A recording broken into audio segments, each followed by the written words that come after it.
Hi, we're going to introduce the county a little bit just to give folks a chance to get themselves oriented, and then we're going to talk a little bit about the moratorium synopsis, summary-wise, then talk a little bit about what we plan to do in the next few video sessions that we do as we talk about the moratorium for oil and gas in Rio Arriba County.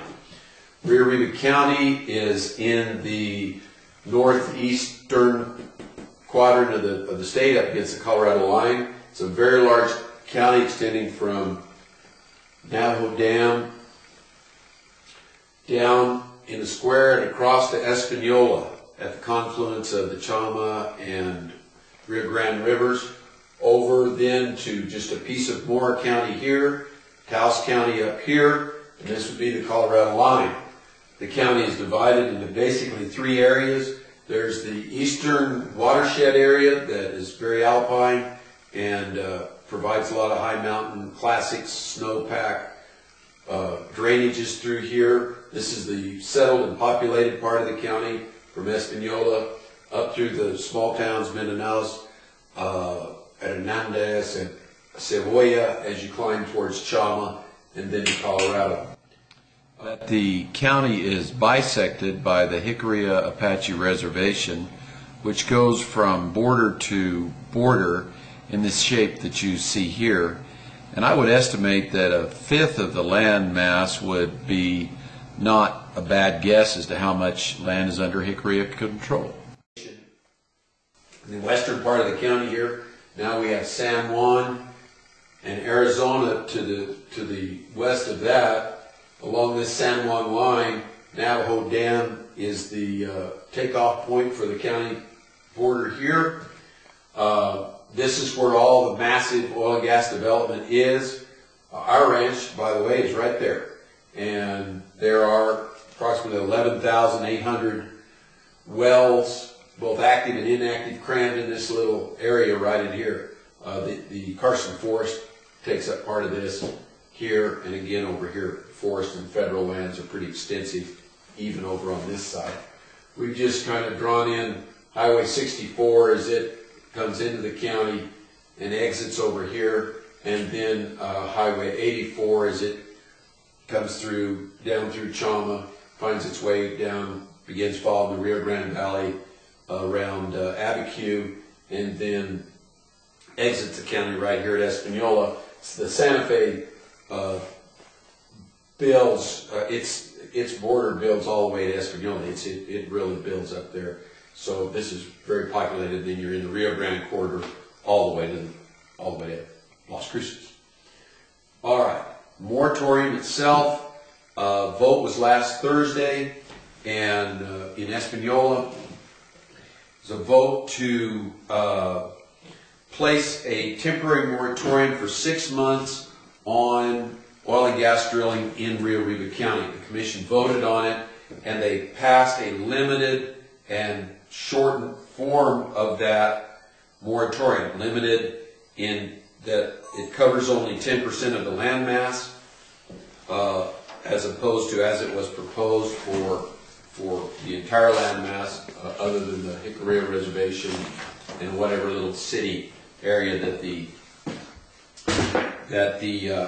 moratorium didn't normally apply to. So it is a start, but it is limited.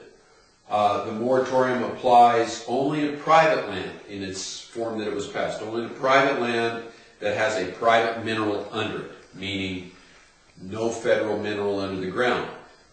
Most of the private land in Rio Arriba County has a federal mineral under it, therefore fitting the classic split estate. So you have the federal government telling the private landowner what to do, and that is the way it is now, even after post-moratorium. The moratorium is shortened from 6 months to 4 months. The shame of it is that the Planning and Zoning Commission, even after 3 hours of pro and con testimony from various interest groups, primarily the oil field people and their lawyers, who did not want the moratorium. Then you had the Acequia associations, landowners, ranchers,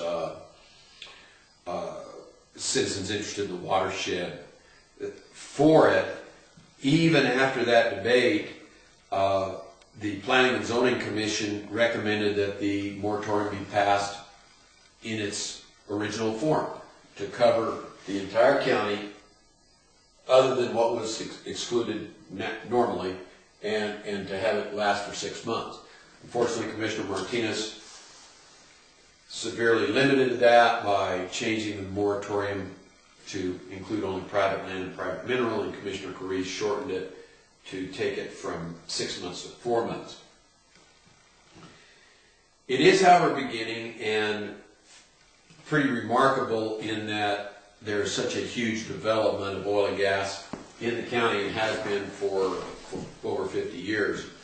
To go on from here, we'll need to get some help, because the watershed, of course, in the Galisteo Basin down here that has a moratorium on it now, both by the county and by the governor, it gets all its water from this Chama watershed. So you're kind of out of luck, moratorium or no moratorium in the Galisteo Basin, because you have very, very, very limited private land, private mineral up here that the moratorium actually affects. And contaminated water doesn't care what kind of surface it's flowing over, or what your moratorium says, or how your commissioner voted or amended it or didn't. When that water is contaminated, it flows down that stream over a federal surface, a private mineral, a forest, whatever. And of course, that's what's coming into the Galisteo Basin. So the basin is going to need to get together with the Acequia associations, the ranchers and farmers up through here, get together with the pueblos especially, who highly value their water, set their own water standards, which now are in jeopardy. Galisteo is going to have to get together with them, and I recommend Manager Valdez at the county, who understands these issues very well, Governor, and demand that he put a moratorium on to protect at least this much of the county, west of Highway 84. Excuse me, east of Highway 84. That would leave the western portion on their own and unaided, except in the little limited area that we discussed of private surface, private mineral. But we've been on our own this whole time anyway, and so we'll just stay on our own. Let me conclude by saying that for future segments after today's summary introduction, we'll talk about the undeveloped eastern portion, more in depth about the Acequias, the watersheds, and the Galisteo basins. And try to bring you some film or documentation, photographs about that area. The developed western side, where we can show you some of the cumulative impacts of those 11,000 wells accumulating over 50 years. The roads, the pipelines, the massive loss of surface water, erosion, pollution. We'll talk about social change, which I think is key. In order to make a difference, we're going to have to get beyond the simply a moratorium or break out of our chains of settled law, case law, where the county attorneys and the oil company attorneys are both reading out of the same book. If you didn't break out of that and challenge that and say the county has to reach out for control and control more than 1 acre out of 10 in its land use plan, and use something from the democracy school that people have used to control corporations successfully back east, then we can learn a little bit more about that. And finally, the economic development, because we do have to engage it. The county must stay engaged with the oil companies for the revenue stream. So we'll work on that starting on the next section.